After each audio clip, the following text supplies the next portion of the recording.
Ai, Hawaiian in Noa, Michael Kina.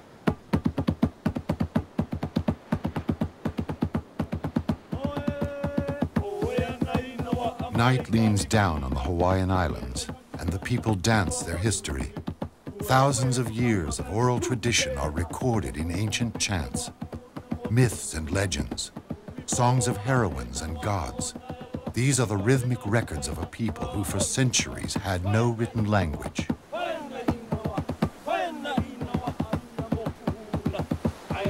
Our ancestors were Polynesians. They were master mariners who found their way to Hawaii by the stars and the feel of the moving sea. In great open sea voyages of 2,000 miles or more, they came to this place across the trackless tides. We know there was a migration to these islands, perhaps from the Marquesas sometime between 300 and 500 AD. Some believe there may have been a later migration from the vicinity of Tahiti between 1100 and 1300, when sea captains in Europe still feared the edge of Earth. After more than a month of great hardship, the first group of adventurers sighted land. To them, the island seemed like a man standing at the edge of the ocean, his arms spread wide in welcome. The Polynesians had found a natural paradise, an empty stage upon which they would play out the drama of their lives. It was from this encounter with the natural world that their myths evolved. Their gods, their songs, their view of the world and of themselves. These traditions became the heart of the Hawaiian culture that would reach from the ancient past to touch the present. Much of what those first wanderers saw and felt is still here for visitors to see and feel today.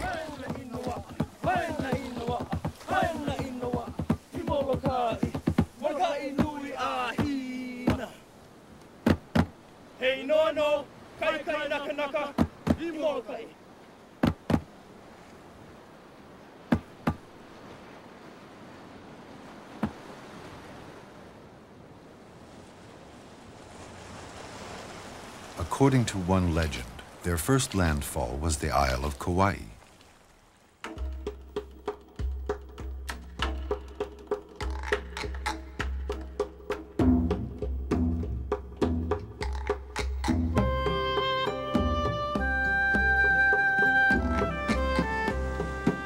So enchantingly beautiful is Kauai, with its green-robed cliffs and magnificent valleys, that it is called the Garden Isle.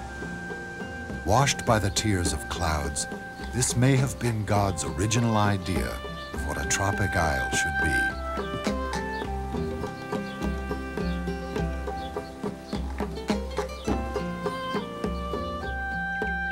From the heart of the island rises the cloud catcher, Waialeale, the abode of the gods.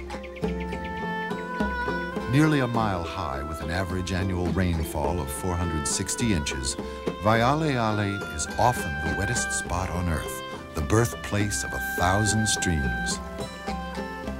On Kauai, you are never far from the living crystal of flowing, falling, or cresting water.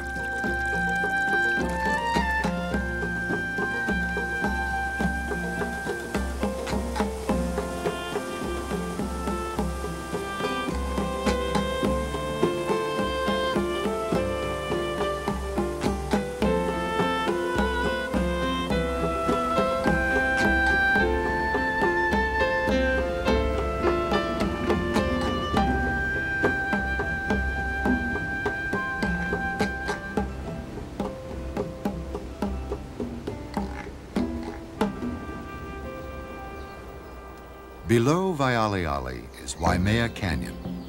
4 miles wide in places, the canyon weaves 8 miles through the western side of the island, twisting and turning past haunted solitudes toward the sea.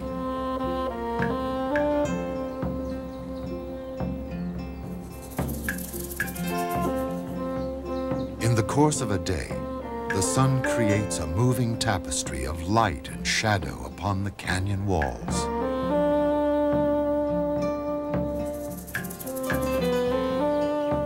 When he visited here in 1866, Mark Twain called this place the Grand Canyon of the Pacific. Hiding within these mountain reaches are valleys more beautiful than any artist could ever capture. Rich, verdant, and alive with brilliant splashes of vivid color, filled with vast bouquets of fern and bougainvillea. The Iliao plant is found nowhere in the world except here on Kauai.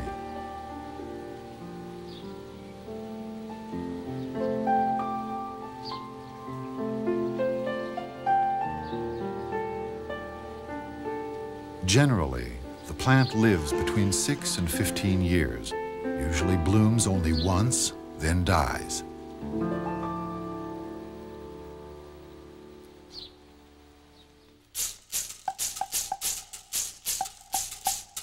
Goats were brought here by British explorers. Captain James Cook and later Captain George Vancouver used them as gifts for the island chiefs. With no natural predators, the goat population has multiplied over the years and today poses a threat to the canyon's ecology. Along the rugged north shore, great lava cliffs tower over the restless sea. The Nepali coast is a testament to the island's violent birth. Here and there, jagged ramparts rise like stone pinnacles hurled from the center of the earth.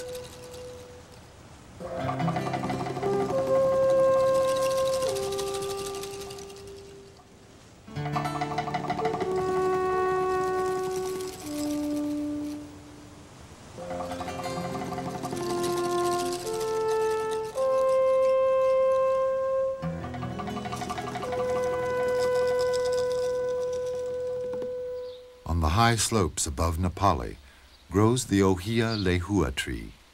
Its feathery red blossoms were sacred to Hawaiian chiefs, and they fashioned the flower into leis as offerings to Pele, goddess of the volcano. The art of weaving leis has survived in Kauai, in both story and in fact. Irma Lee Pomeroy is a master of this Hawaiian art. The creation of her leis begins with the gathering of the flowers. The Hawaiians, they didn't over-abuse the gathering of these kinds of materials. They were very considerate about the environment. And now when I go out and gather these things that I use in my leis, I try to be careful. I try not to overuse what I'm gathering. With the Hawaiians, making a lei was a spontaneous thing. Whenever they went from one place to another place, if they were going to go to visit one family in another area, they would walk along the beach or perhaps through the forest, and they would stop along the wayside and just pick up some of these things and make a lei. The lei is given in love. It's given at times of festivities. It's given at times of sorrow. Leis are given to almost anyone. When you step off the plane, one of the first things that a visitor receives is a lei. And it's a lei of welcoming.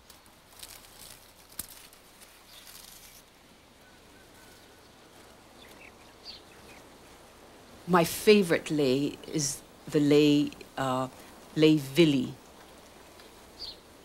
Vili means to wind and to secure your flowers onto a foundation. The reason why I like this lei is because you can use almost any kind of material in this lei. You create it as you go along. It's a beautiful lei. You wear this lei open-ended or closed. Lei kui is to sew a lei with a needle and thread. The Hawaiians did not have a steel needle like we use now, but they did have needles made out of fish bones especially, and made out of the midrib of the coconut leaf, and this is their needle and thread. My mother had a wonderful garden, and she would make a lei for my father almost every day. He would put it around his hat. Every morning she did this for him, every day. And this was given to him with love.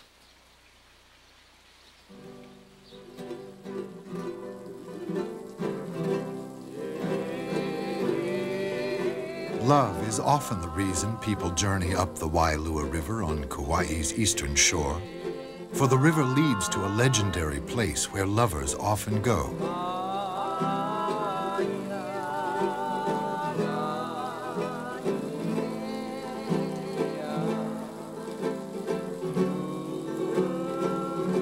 The river winds through hallowed hills and burial grounds and old gray sentinels of stone.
A wildlife refuge for frigate and other seabirds. This sanctuary is critical, for it is the only secure nesting site in the inhabited Hawaiian Islands. Though many ocean-going birds will stay at sea for 5 years at a time, they must nest on land. One of the most commonly seen of these birds is the red-footed booby. As a chick, it wears a coat of white down. After about 2 months, the down is replaced by smoke gray feathers.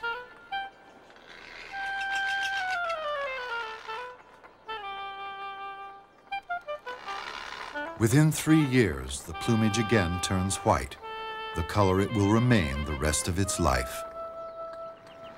The refuge is also the roost of an abundance of great frigate birds. Their wingspan can measure 7.5 feet, greater than most men are tall.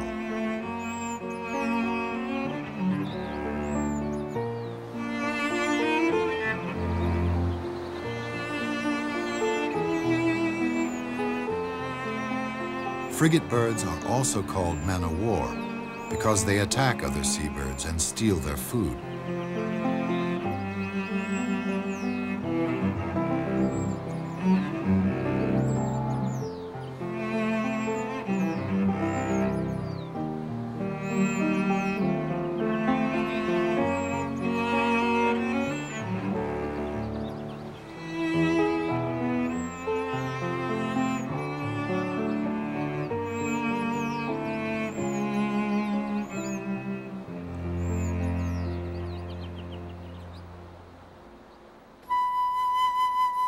The koa ikea, or white-tailed tropic bird, is easily recognized by its graceful tail streamers.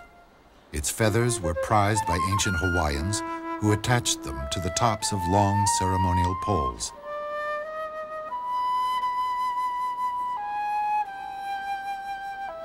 The koa ikea builds its nest high in the inaccessible cliffs of Kilauea.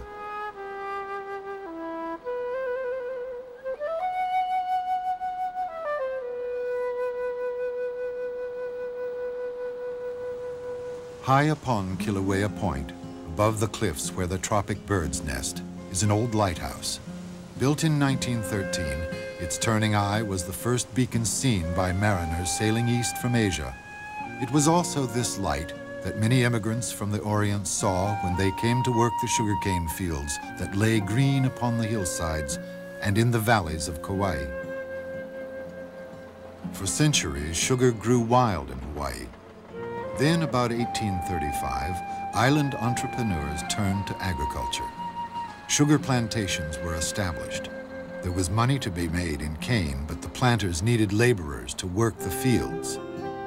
After 1850, hundreds of thousands of laborers from Japan, the Philippines, Portugal, and other lands came to work the cane. Many thousands stayed and created a culture of unparalleled diversity. Among the first of the contract laborers to come to Hawaii were the Chinese. Hong Min Hee's family has lived on Kauai for more than a century.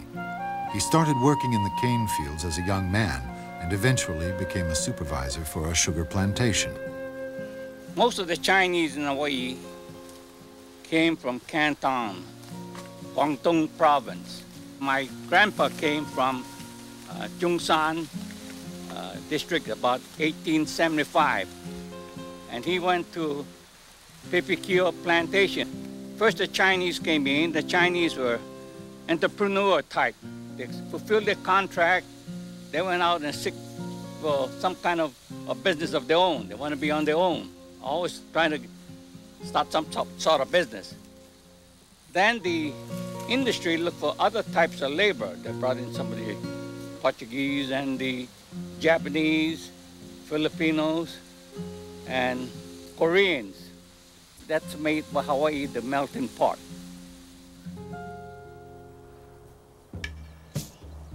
Sugar has ruled Kauai's economy since 1835, but the oldest crop is taro.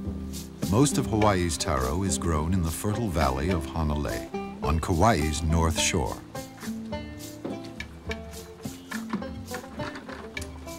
According to legend, the taro plant was born from the body of a god, a fitting tale, as taro was the most important food of the early Polynesian settlers who brought it to Hawaii in their hand-hewn canoes.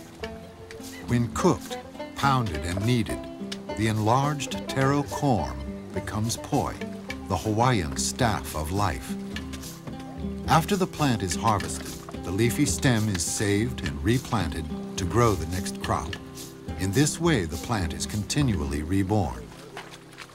Some families, like the Haraguchis, have farmed the Honolulu Valley for generations, using simple plows and methods that have changed little over the centuries.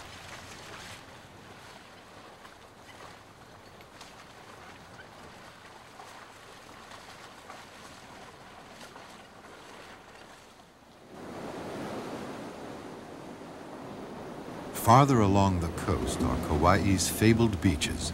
So beautiful and unspoiled, they have found their way into dozens of Hollywood movies.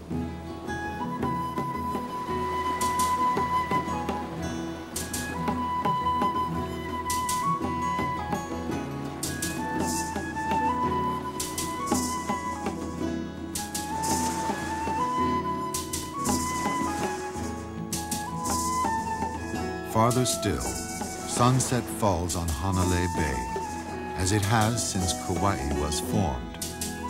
Has a day passed? Or 1,000 years? In the fading light, you can almost hear the song of the ancient Polynesians who were the first to come this way.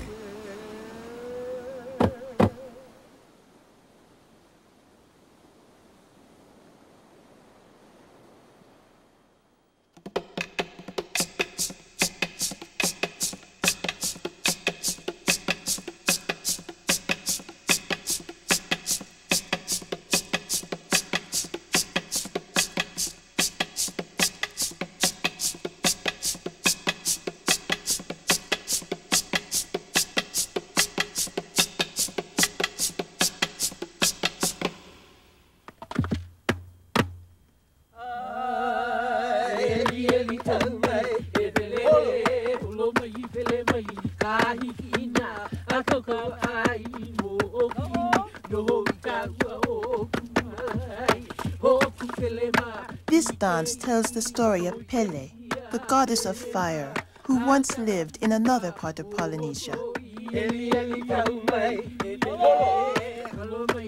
But she was stirred by thoughts of faraway lands. One day, Pele left her family to begin a journey to find a new home.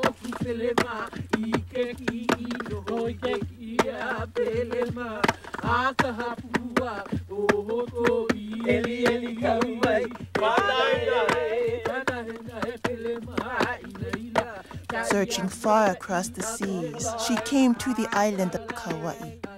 But Kauai was so wet that everywhere she tried to dig her fire pit, the water would drown out her fires.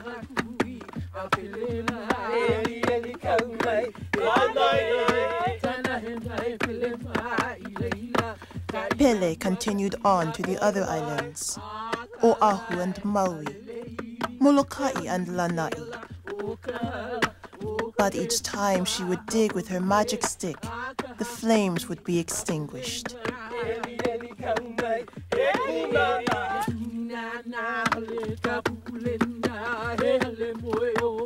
On she went, searching, searching.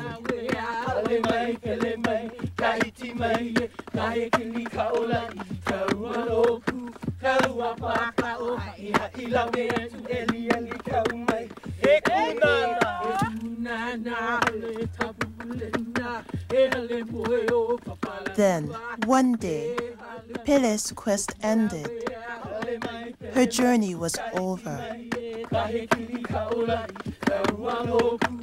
She had found her new home on the island of Hawaii. Inside the ever-seething crater of the volcano Kilauea. And there she dwells to this day.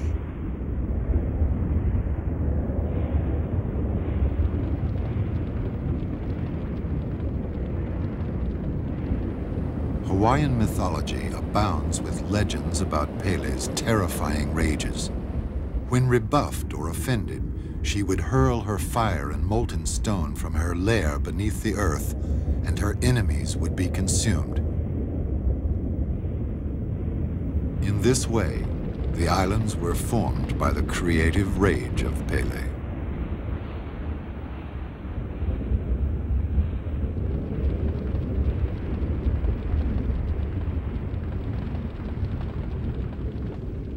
Today, scientists can accurately forecast when volcanoes will erupt. It can even be said that scientists are able to predict Pele's changing moods.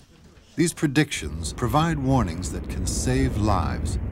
In 1983 and 84, more than a dozen evacuated homes were destroyed by Kilauea's molten flows. In 1986, Pele's fury carved a path of destruction all the way to the sea. A study of these eruptions reveals how the Hawaiian Islands were formed. The Earth has an inner core and an outer core. Together, they are a little more than 4,000 miles in diameter. Surrounding the outer core is the Earth's mantle, about 1,800 miles thick. Most of it's at an extremely high temperature. Above the mantle is the crust, from 5 to 50 miles thick. Occasionally, molten materials from the mantle invade the crust. Pressure builds in the magma beneath the surface. When the pressure becomes greater than the surface strata can tolerate, gases, fire, and molten stone are hurled into the air, sometimes as high as 2,000 feet. Then, through fissures and vents, rivers of lava cascade down the mountain. In the case of the Hawaiian Islands, this volcanic activity started to occur beneath the ocean floor some 38 to 43 million years ago. With each eruption, lava welled out from fissures and the mountains grew higher and higher. Eventually, they emerged from the sea and created islands. This process explains how an island is formed. But what about the island chain? Scientists believe that the Earth's surface is composed of a series of movable slabs called tectonic plates. They average about 50 miles thick and float on the mantle. These plates move very slowly. The Pacific plate moves about 4 inches a year. As the plate moves over hot spots in the mantle, lava erupts through it, eventually creating a new island. Since the plate is always moving, the process is repeated over and over.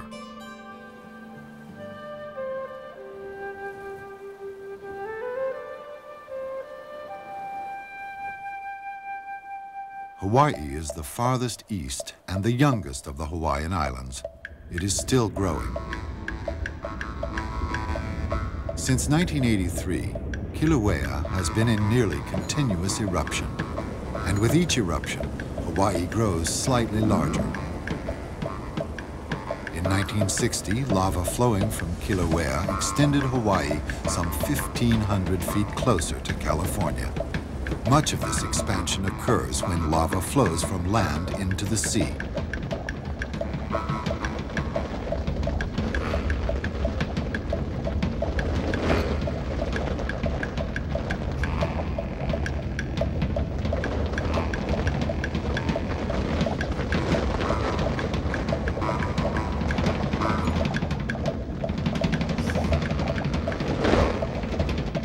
When it is first hurled to the surface, lava is smooth, ropey, and fluid.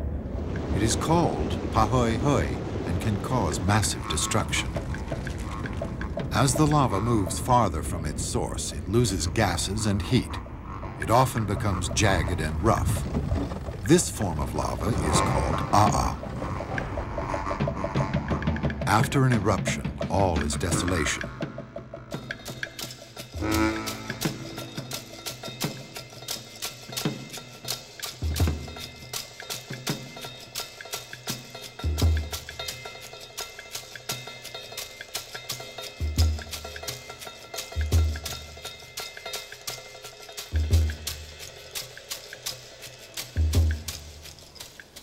Yet in time, from this destruction comes new life.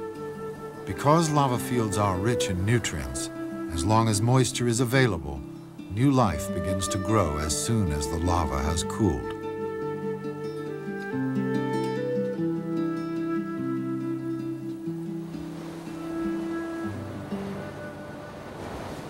Hawaii's black sand beaches are of volcanic origin. This beach was created within 4 months as lava exploded into tiny fragments when it met the water. The waves washed the fragments ashore and pounded them into sand.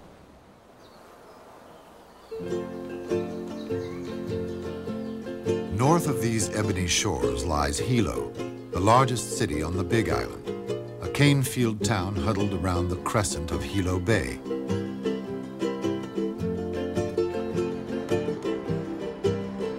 A major commercial area of Hilo is called Kaiko'o, or Rough Seas. It is aptly named because giant waves have come roaring into Hilo. Called tsunami, the waves are triggered by undersea earthquakes. In 1960, one such giant wave, some 35 feet high, nearly destroyed the town. Each morning in Hilo, at the Suisan fish market, fishermen auction off their catch of the day: yellowfin tuna, aku, snapper, vahoho, mahi-mahi, and other treasures of the sea. The market supplies many local restaurants and groceries. 80 cents.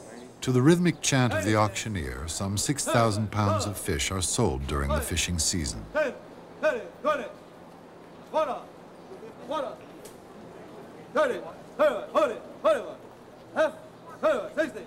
By mid-morning, the catch of the day is ready to become that evening's Blue Plate special.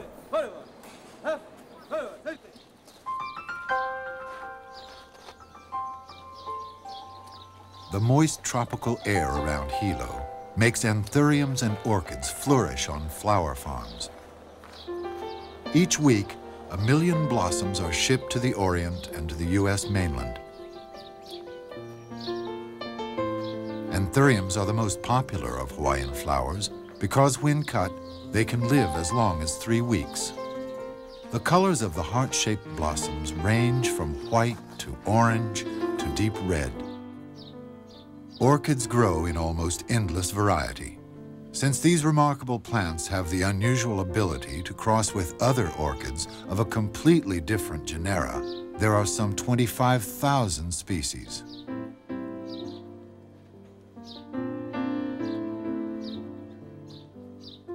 Heliconias belong to the banana family. The showy parts are really modified leaves. Inside them are the actual flowers.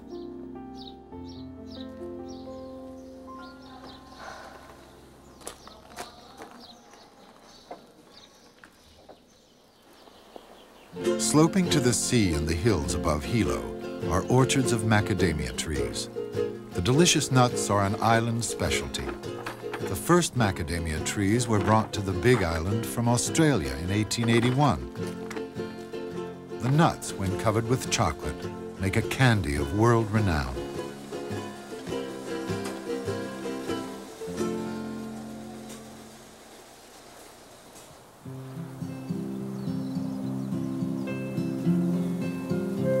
North of Hilo, on the slopes of Mauna Kea, where the trade winds bring rain-filled clouds, lies a wilderness garden of tropical splendor.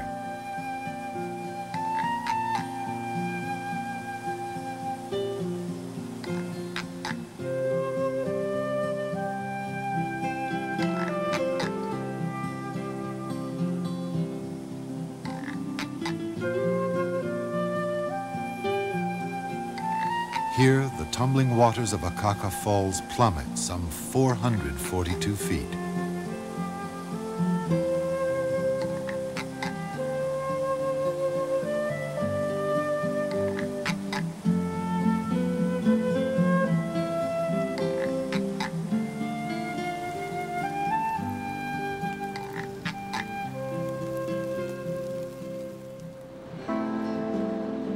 North of Akaka Falls, the rugged Hamakua coast is dotted with small towns bearing melodic names, such as Lapahoihoi, Honohina, and O'Okala.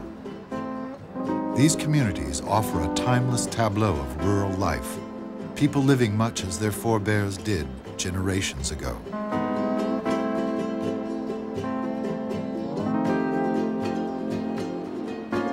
But the remote coastal reaches leading downward to the Waipio Valley are home to only a few people. This is the Hawaii where time ticks slowly and passes with reluctance.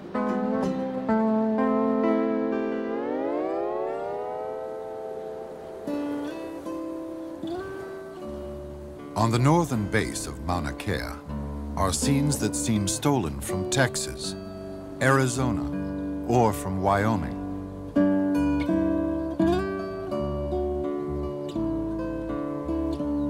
The origins of this cattle ranch go back to Captain Vancouver. He brought the first cattle to the islands in 1793.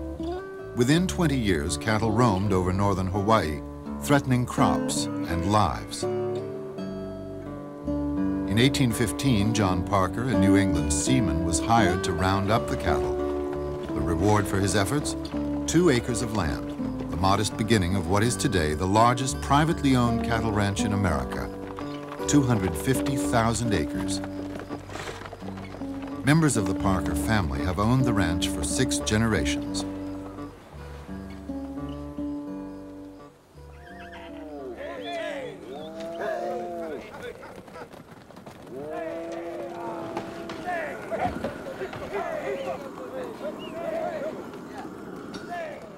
The grandfathers of many of today's ranch hands learned their trade from Spanish-speaking Mexican cowboys, brought to Hawaii to teach their skills.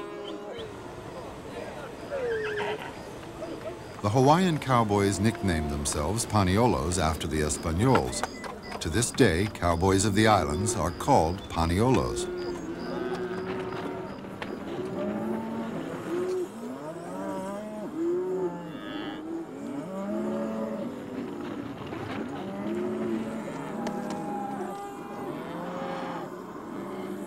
Life on this ranch is much like life on a ranch on the U.S. mainland. There are more than 50,000 cattle and some 600 horses to attend to. Work begins before dawn. At branding time, 500 calves will have been marked by 8 a.m.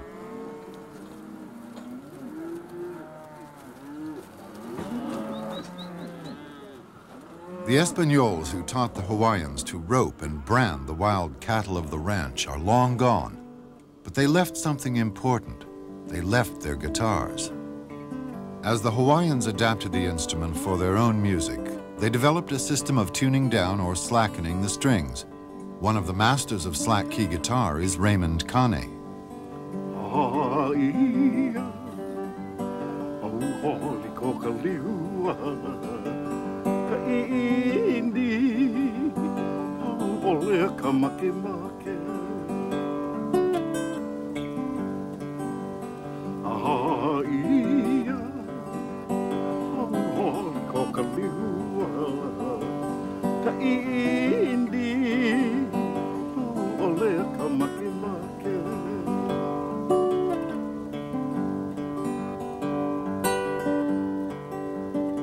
Slack key enables the guitars to play both the melody line and bass line on the same instrument.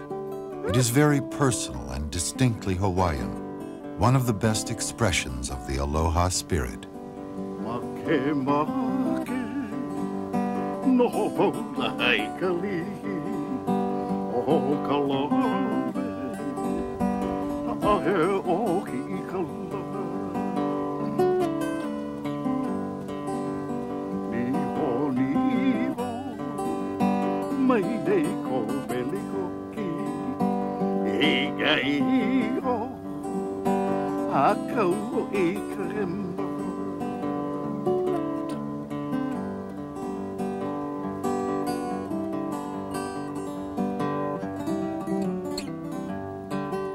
On the Kona, or western coast of Hawaii, ranch land gives way to the only place in the United States where coffee is grown commercially.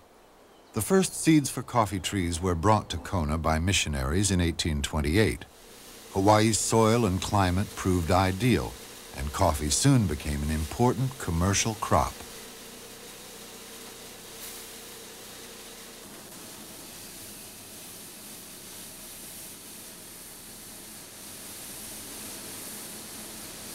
Today, coffee is grown on the other islands as well, but the coffee of Kona ranks among the finest in the world.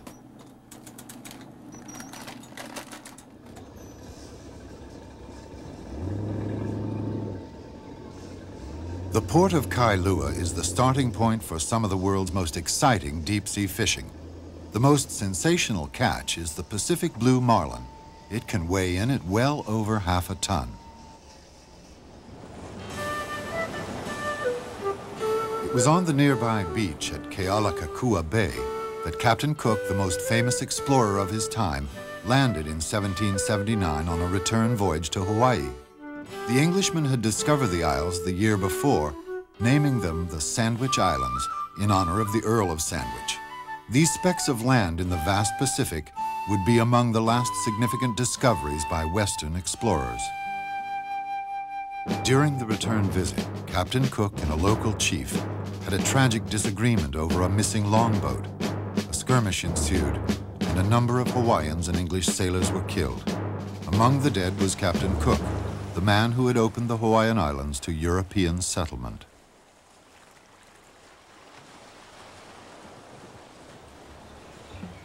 South of Kealakekua Bay, a tongue of land points towards Hawaiki, the legendary motherland. Here is the largest of the places of refuge, a vital part of ancient Hawaiian culture. The early Hawaiians governed themselves by a set of sacred rules called kapu. Women were forbidden to eat with men. The shadow of a commoner could not fall across the house of a chief. The penalty for breaking a kapu was death. The only way to escape punishment for such crimes was to flee and seek sanctuary in a place of refuge. Some fugitives had to swim miles to escape their avengers.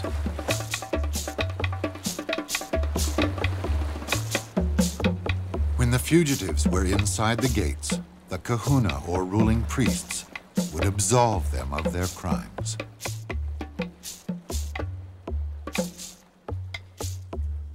Nearby, but a culture away, is St. Benedict's Catholic Church, a temple for the new religion brought by the missionaries.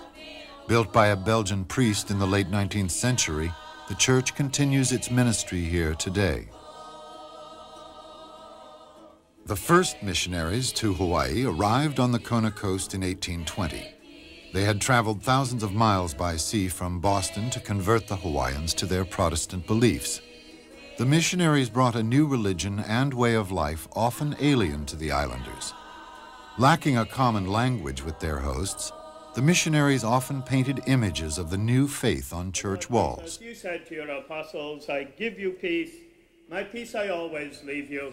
Do not look on our sins, only look on the faith of all your people. Then you give us the peace and the unity of your kingdom, where you live forever and ever. Amen. And may the peace of our Lord Jesus... In their zeal, the missionaries tried to eradicate many elements of traditional Hawaiian culture. But today, churches recognize the importance of blending the old and the new. Once a month, some churches celebrate Sunday Mass with traditional Hawaiian music and the sacred hula.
These two sanctuaries, the painted church and the place of refuge, close together in miles, yet so distant in spirit.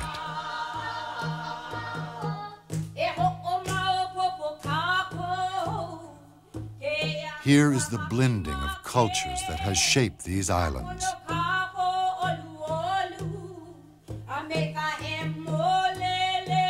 Two holy places. The new and the old.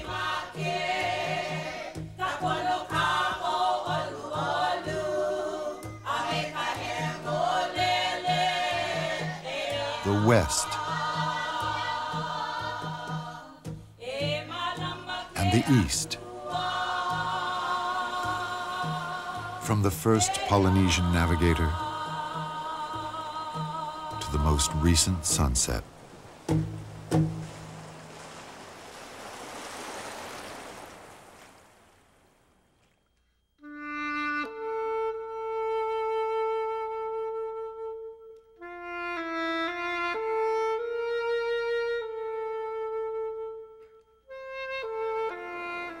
According to our legends, Lanai was once inhabited only by ghosts and evil spirits, and so for many years, after the people settled other islands, Lanai remained deserted. Then Ka'ulula'au, nephew of the king of Maui, was sent to Lanai to drive the ghosts from the island. At night, he hid from the evil spirits in caves, and during the day, he hunted them down. Soon, with the evil spirits gone, it was safe for the living to make their home on Lanai. Lanai is still sparsely populated. What the island lacks in population, however, is more than made up for by the number of pineapples. Fields of the fruit are everywhere. Pineapples were brought to the islands from South America and the West Indies, and at least one variety was reportedly growing in Hawaii as early as 1813. When James Dole, a descendant of a missionary family, began to market pineapples to the U.S. mainland in 1903, few realized that the cultivation of the fruit would become one of Hawaii's primary sources of income. In 1922, Dole's Hawaiian Pineapple Company purchased the Lanai Ranch Company for a little more than $1 million. This would seem to be a bargain, for the Lanai Ranch Company encompassed the entire island of Lanai. Today, Little Lanai, only 18 miles long and 13 miles wide, is the home of what may be the largest pineapple plantation in the world. Pineapples grow slowly. A new crop needs almost 2 years from planting to harvest. The ripe fruit must be picked by hand. Most of the crop is then shipped to Oahu for canning. An early Spanish explorer named this New World fruit piña because of its resemblance to the pine cone. Although pineapple is king on Lanai, another piña, the Norfolk Island pine, has also become a trademark of the island. In the early 1900s, the New Zealand naturalist George C. Munro was manager of the old Lanai Ranch. As he rode horseback through the mountains, he often sowed seed from his saddlebags, hoping to create windbreaks and to extend Lanai's natural forests.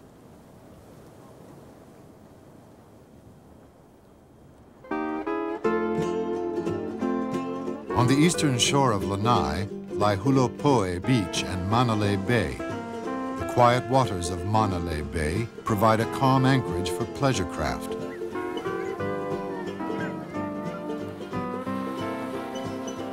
Hulopoe Beach is the most beautiful of the beaches on Lanai.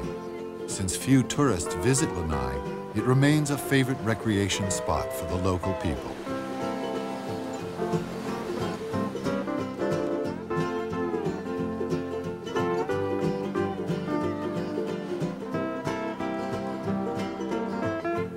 From Lanai on a clear day, you can see many of the other Hawaiian islands. To the north is the sleepy little island of Molokai.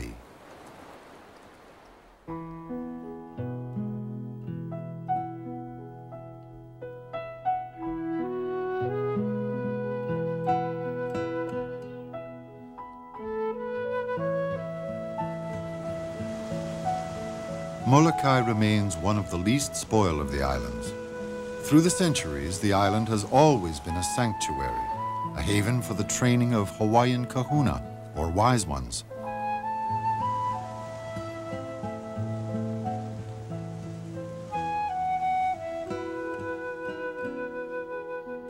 The Pali Coast on the northern shore is as rugged a coastline as can be found anywhere on Earth.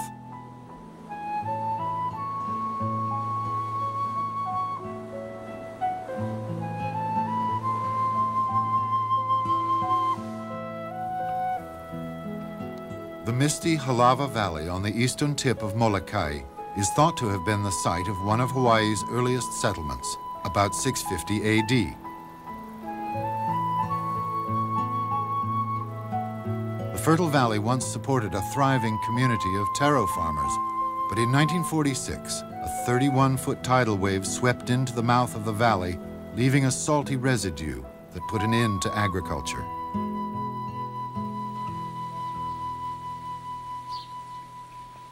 On the southern shore is Kapua Iwa, one of the last remaining royal coconut groves. Planted in the mid-19th century, the grove once contained 1,000 trees and was reserved for the king. The grove is very stately and serene, but when the wind blows, it's risky to walk beneath these trees.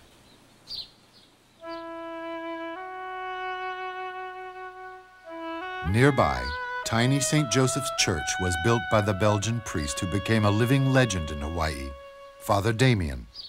He came to Molokai to care for the island's lepers. No one knows when the dreaded disease first came to the islands, but by the mid-1800s, leprosy was an epidemic. the government decided to quarantine all lepers. The afflicted were shipped to Kalaupapa, an isolated peninsula on Molokai northern coast. Death was the only escape. Dwelling in caves or makeshift huts with no medical care and meager food, the patients lived in unspeakable sorrow until the arrival of Father Damien in 1873. Not only did Father Damien provide for the lepers' physical needs, he gave them hope.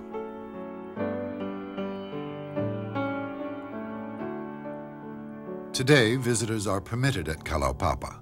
Although it can be reached by small plane, the most memorable route is a 2.5-mile mule ride down fortress-like cliffs that once enforced the banishment.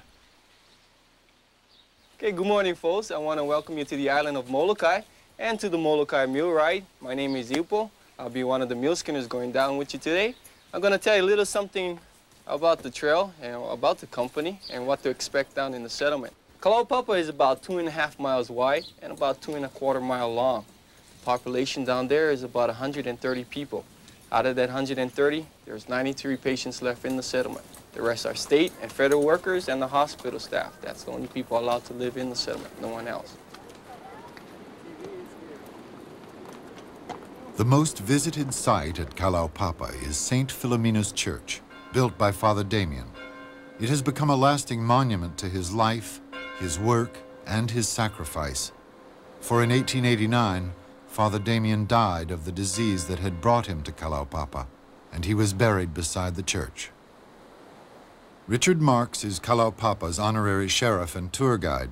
He is also the third generation of his family to suffer from leprosy and live in Kalaupapa.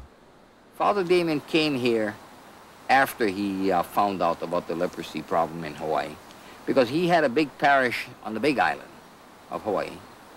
And over the years, they were taking some of his people away as lepers and bringing them here. And somebody asked him once, "What do you bother with lepers?" And he had the perfect answer. Why did our Lord bother with lepers? And to him, that was the only answer he ever needed. Despite all the grim reminders of death, the story of Kalaupapa is more triumph than tragedy. Today, leprosy can be controlled with multi-drug therapy, making quarantine unnecessary. Few patients now remain in the colony. Well, Kalaupapa is a dying community. No new patients have been brought in since 1969. Our children are not allowed to live here. So we've got an aging population. There are no more active cases here.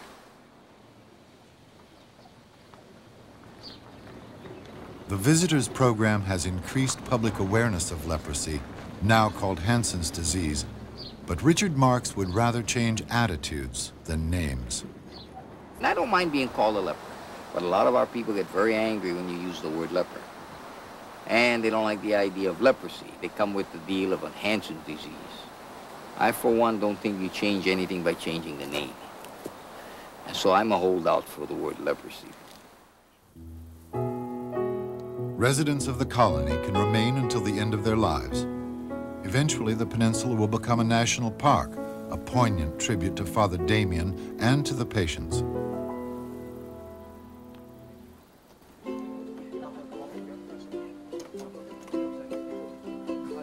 On Molokai, a large percentage of the residents are of Hawaiian ancestry, more than 3,000 in a population of 6,700.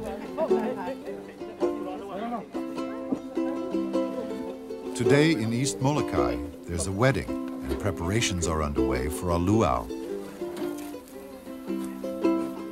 A luau is the perfect occasion for the community to renew its ties. Most people on Molokai know each other and many are related. But it takes an event such as a birth or a wedding to bring them all together. 1,000 guests are expected to show up for this celebration. Luau's are staged daily for visitors to Hawaii, but it is rare to experience a community luau. Cooking begins days in advance. The most traditional Hawaiian dish is kalua pig. It's cooked in an imu, an earthen pit lined with kiave wood.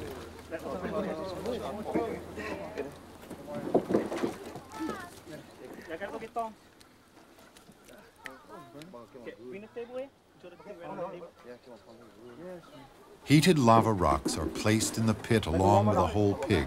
The pig steams slowly in the moist oven.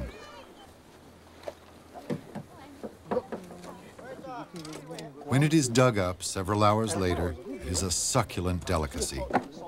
Cooking in an imu is a family affair. Everyone's help is needed.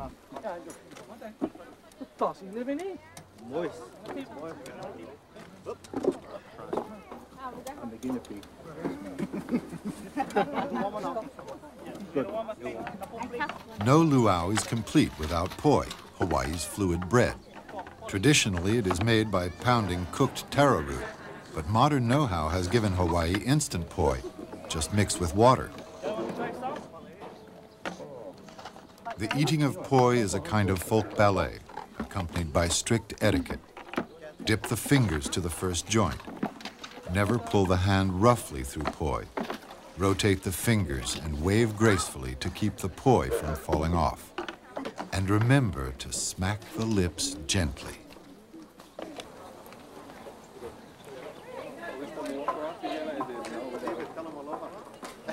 Once the bridal couple and their entourage arrive, there's a brief blessing of the food, then the feasting begins.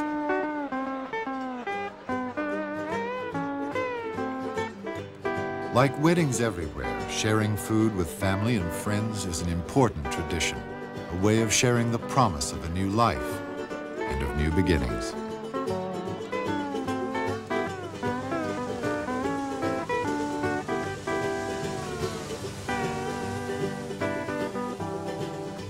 Molokai has always been a tranquil haven of spectacular natural beauty, where family ties and old ways are cherished. Today, it is a place where the visitor may experience the unspoiled dream of Hawaii.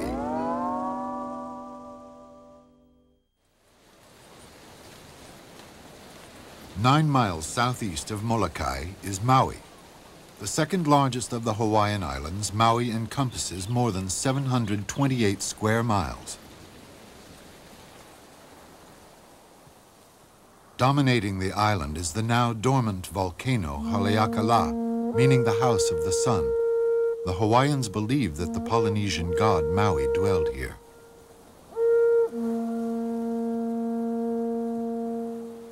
Maui was a trickster hero in Polynesia.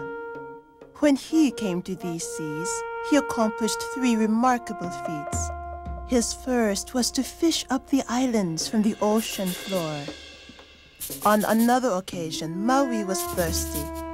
He told the woman that if she would give him a drink from her gourd, he would push up the sky for her. She complied, and he thrust the sky upward, where it has remained to this day. But his greatest feat was accomplished from the rim of Haleakala. Maui noticed that because the sun moved so quickly across the sky, his mother was having trouble drying her strips of bark cloth. Men had too little time to harvest their crops, so Maui wove a strong cord of coconut fiber. He then snared the sun and made it promise to move more slowly across the sky so there would be more daylight hours on Earth.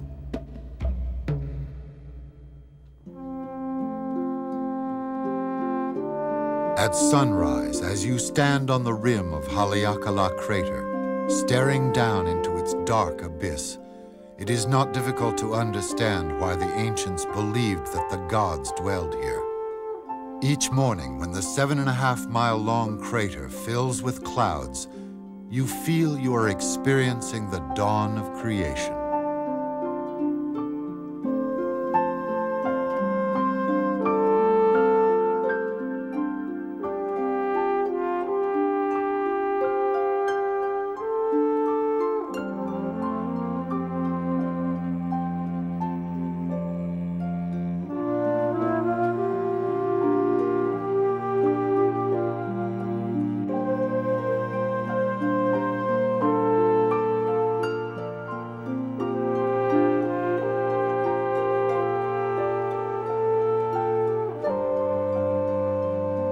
As the morning progresses and sunlight dips into the crater, rivers of frozen lava and ancient cinder cones emerge from the purple shadows.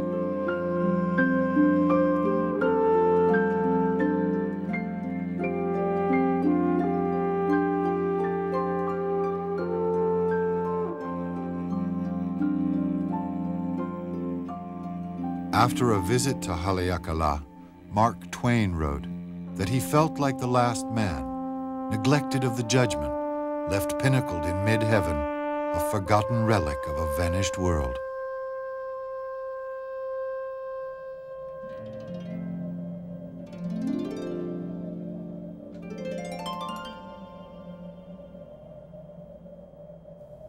On the heights of the volcano is a plant that grows nowhere else in the world except on Maui and on the big island, Hawaii. The silver sword is a member of the sunflower family. It blooms only once during its lifetime of between 4 and 25 years.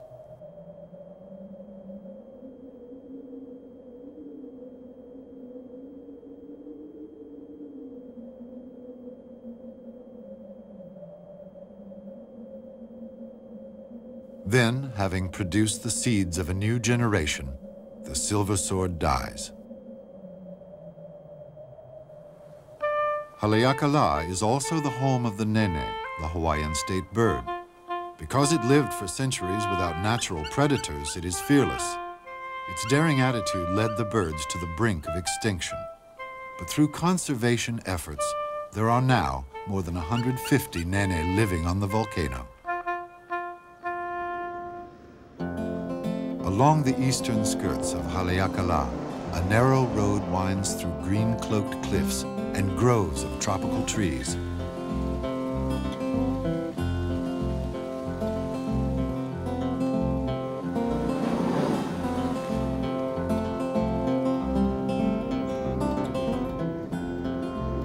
A 3-hour drive leads to the small settlement of Hana Town. Clustered around a perfect bay, Hana has managed to retain much of its rural quality. Despite the town's growing popularity, life here still reflects the grace and warmth of the local people.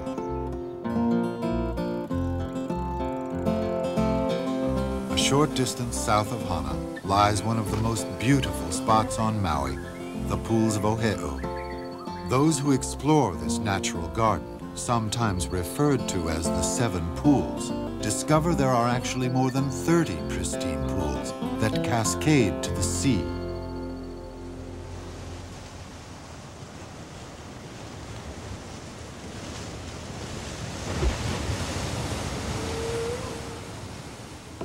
Each winter, as they have long before recorded time, the great humpback whales return to their calving grounds in the seas of Maui. After a journey of 2,800 miles from Alaska, they arrive in the crystalline waters off Maui's western coast, where they will remain until May.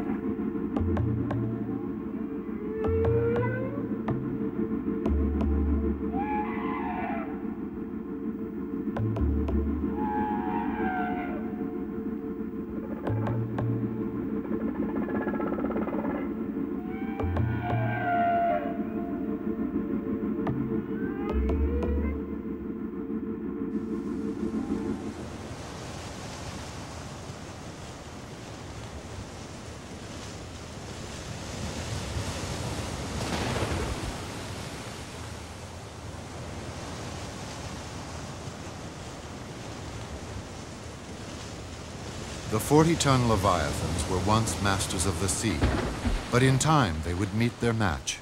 The whaling ships of Lahaina.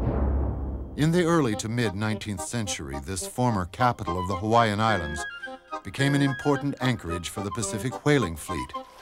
After their long voyages, crews swarmed ashore in pursuit of rum, women, and other earthly pleasures. When Protestant missionaries in Lahaina prevented women from swimming out to the whaling ships, the angry sailors rioted and fired cannonballs on the town. So the chiefs of Maui built a fort to protect Lahaina. Its ruins are still here today.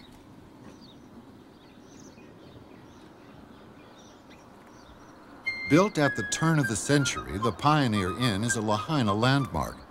The original house rules reflect its honky-tonk past. Only on Sunday can you sleep all day. The discovery of oil in Pennsylvania in 1859 signaled the end of the great whaling era. Whale oil yielded to petroleum. Lahaina had already given way to Honolulu as the kingdom's new capital. Just west of Lahaina are the verdant walls of the Iao Valley, a place of pilgrimage since ancient times. The soaring 2,250-foot Iao Needle was created by rainwater as it eroded the weaker stone away from the core of basalt. Beyond the Needle, on the windward side of the West Maui Mountains, lie inviting beaches, strung like pearls upon the shore.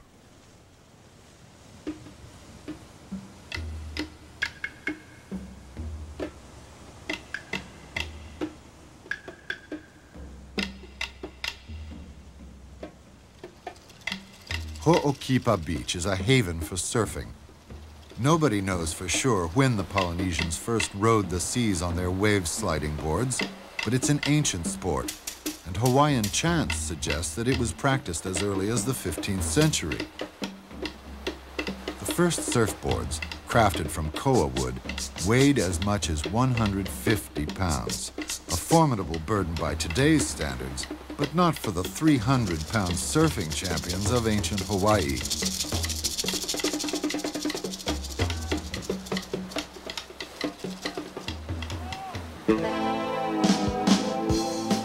Windsurfing is a more recent development, the marriage of the sail and the surfboard.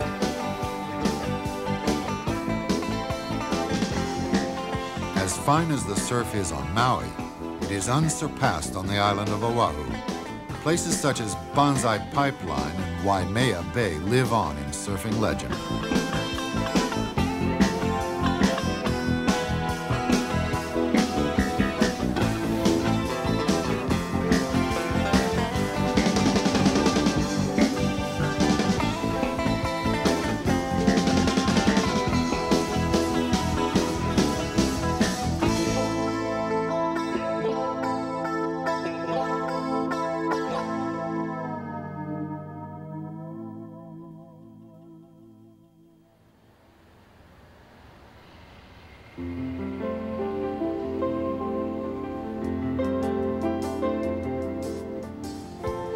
Oahu is said to mean the gathering place in the Hawaiian language.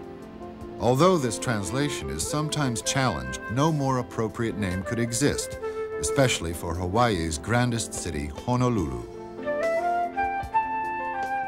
Spreading its skirts over 25 miles of Oahu's leeward shore and inland to the Ko'olau mountain range, the city is a gracious host to visitors from around the world. In downtown Honolulu, Iolani Palace, completed in 1882, is the only official royal residence in America. It was the home of King Kalakaua, and later of his sister Queen Liliuokalani, the last reigning monarch in a long dynasty.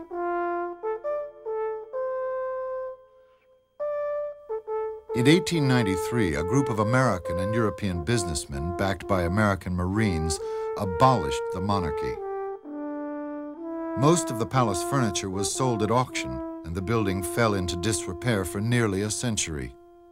When it was open to visitors in 1978, most of the palace had been restored to its original splendor. Every Friday at noon, the Royal Hawaiian Band performs in the old coronation stand on the palace grounds.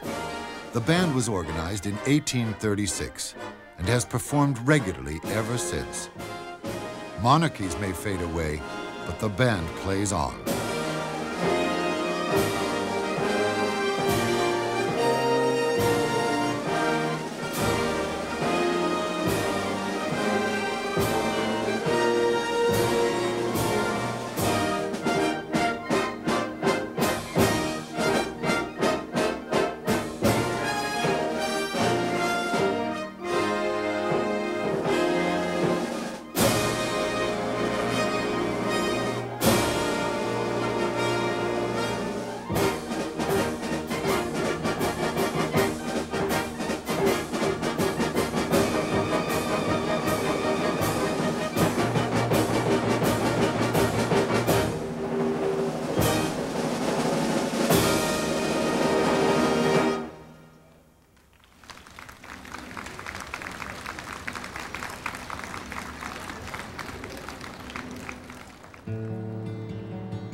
Across the street from the palace is the Kauai Ha'o Church, an enduring symbol of Hawaii's missionary past.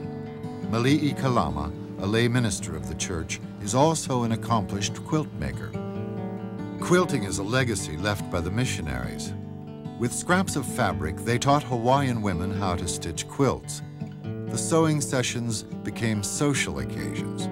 Soon, the skillful Hawaiians were creating their own unique designs. Just happened that at twilight one evening, as the sun was setting, it threw a shadow of a coconut tree on the sand. And there was a woman in the group that saw it, and she felt, now that would make a very interesting coverlet. And so she began to cut out material that was given to her by the missionary women, and she cut out the first pattern. From then on, all of the women began to create in their own way different designs, taking nature into consideration. The leaves, the flowers, the fruit, and things of that sort. And that's how it became quite popular in the islands. Recently, there has been a resurgence of interest in this beautiful art form, an art form inspired by the natural world of the islands. One of the most photographed natural wonders on Oahu is Diamond Head, the remnant of an extinct volcano. British sailors named this headland for the stones they found that resembled diamonds.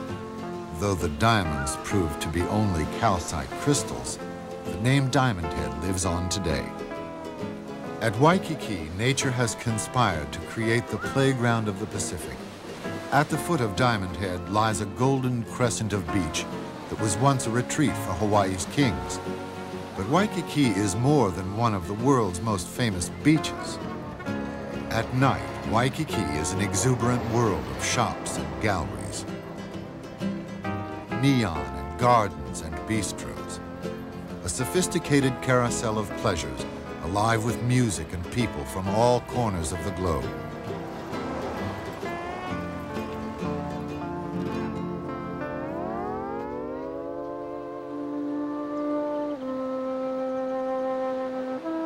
Off the eastern shore of Oahu are the waters of Hanauma Bay. It was formed when the sea eroded the crater of an extinct volcano, creating a great tropical aquarium. Among the species in this gallery of living art are the millet seed, butterfly, raccoon butterfly, and the parrotfish.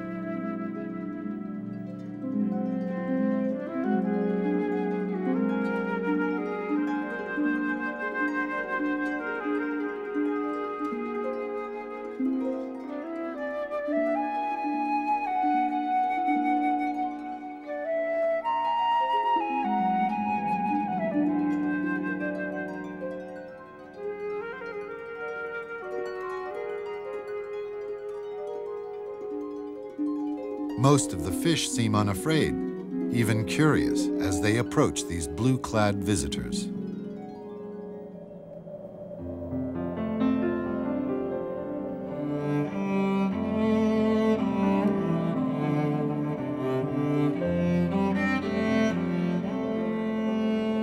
North of Hanauma Bay can be found the masters of the winds that sweep the windward cliffs of Makapu'u Point.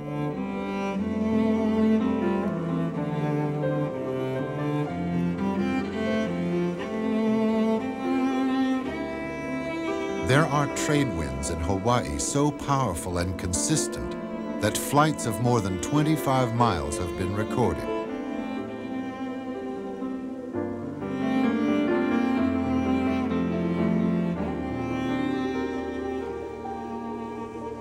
One daring soul remained aloft for 34 hours.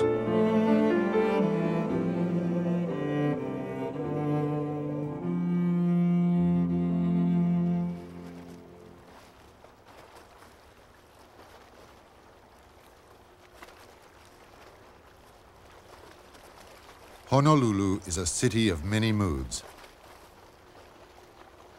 Here at Pearl Harbor, the USS Arizona Memorial rises above the battleship in which more than 1,000 men lost their lives at the start of World War II.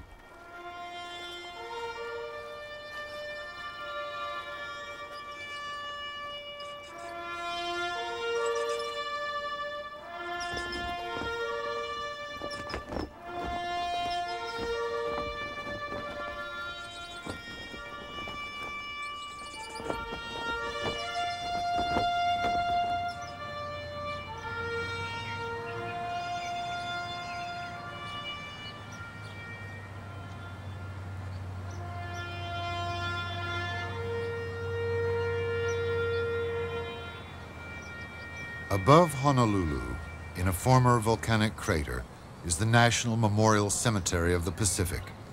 Also known as Punch Bowl, it is the resting place for more than 34,000 servicemen and women who sacrificed their lives in America's wars. On Memorial Day, families come to honor their loved ones. The Hawaiians call this crater Pu'owaina. It means Hill of Sacrifice. It was an appropriate name then, and it is certainly an appropriate name now.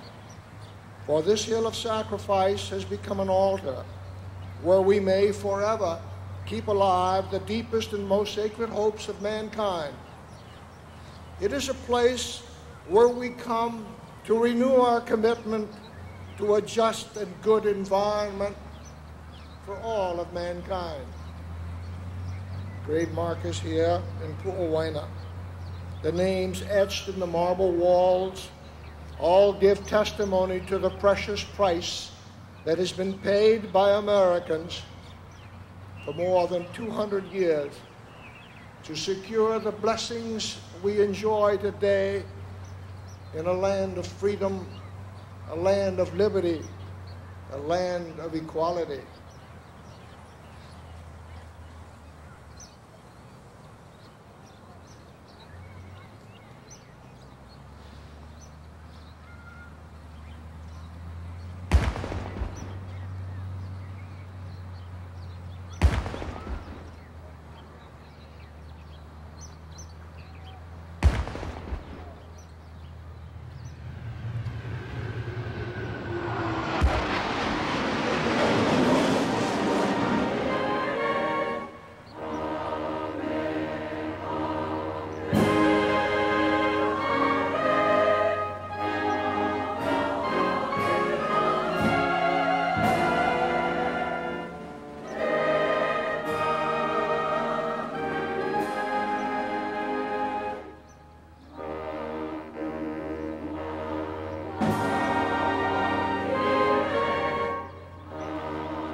The mountains of the Ko'olau Range divide Honolulu and windward Oahu. Here, along the cliffs of Nu'uanupali, there are stories of fallen warriors from an earlier time. Legends tell of night marches, spirits of a great army that once met defeat here. The victor was Hawaii's greatest king, Kamehameha I. In 1795, Kamehameha forced some 800 warriors of Oahu to the edge of the cliff, where they fell to their deaths on the rocks below.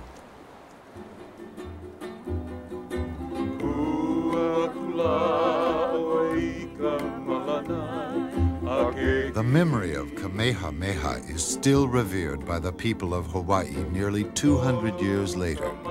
Today, legends about the great king are still told, old stories sung in a contemporary Hawaiian style.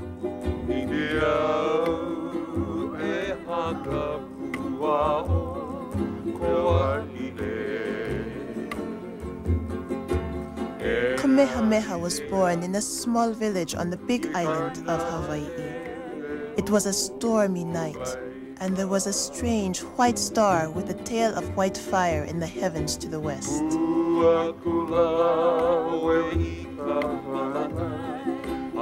Priests prophesied that the child would grow up to defeat the established order, so secret plans were made to have the infant killed.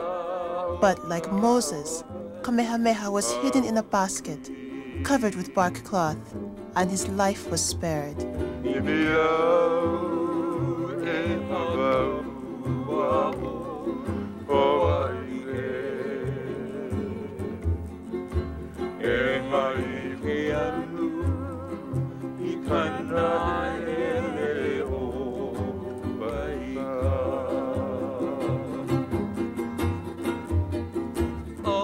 Like most legends, there is a great deal of truth in the song. For it is possible that Kamehameha was born in 1759 and that the white star in the legend could have been Halley's Comet, which was visible in Hawaii that year. Kamehameha was to unite the islands under one rule and reign over a long period of peace.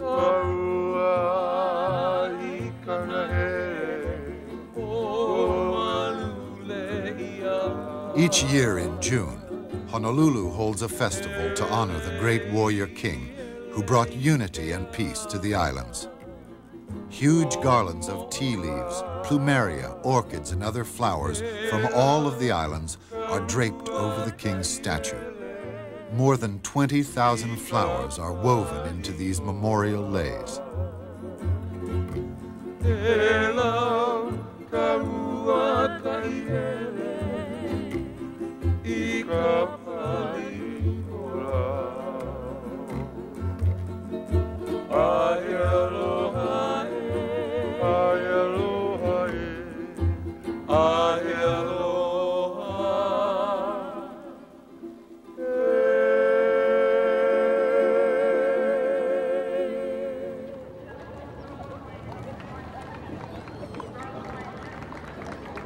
King Kamehameha Day was first celebrated in 1872, and a parade has been held regularly since 1916. The festival is a powerful example of how the past remains alive in contemporary Hawaii. The monarchy is gone, but the people remember their royal heritage.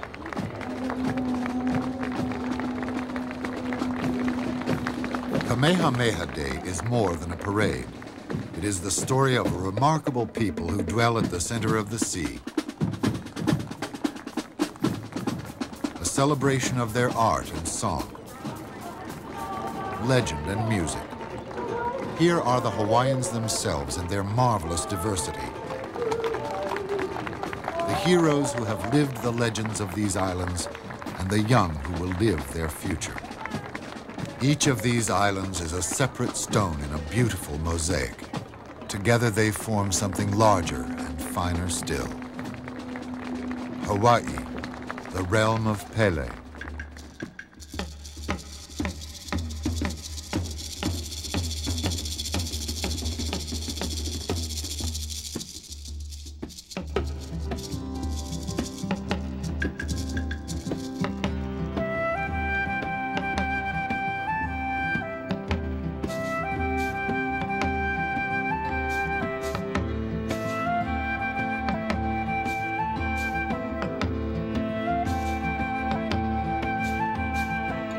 Maui, place of the House of the Sun.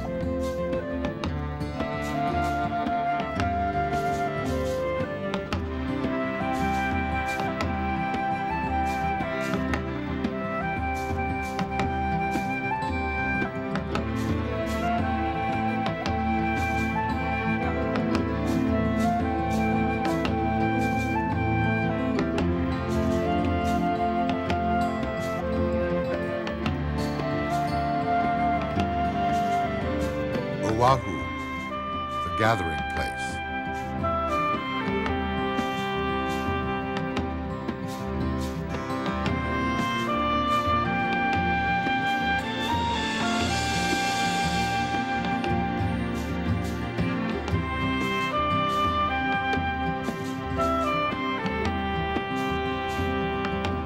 Lanai, the Pineapple Isle.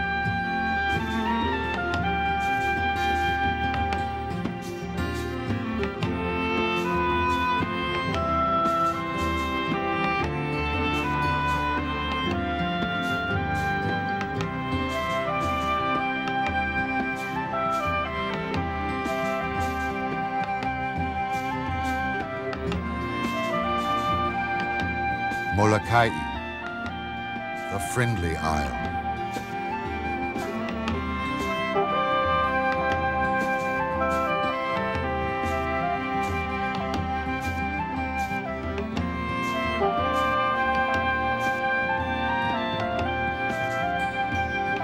Kauai, the Garden Isle.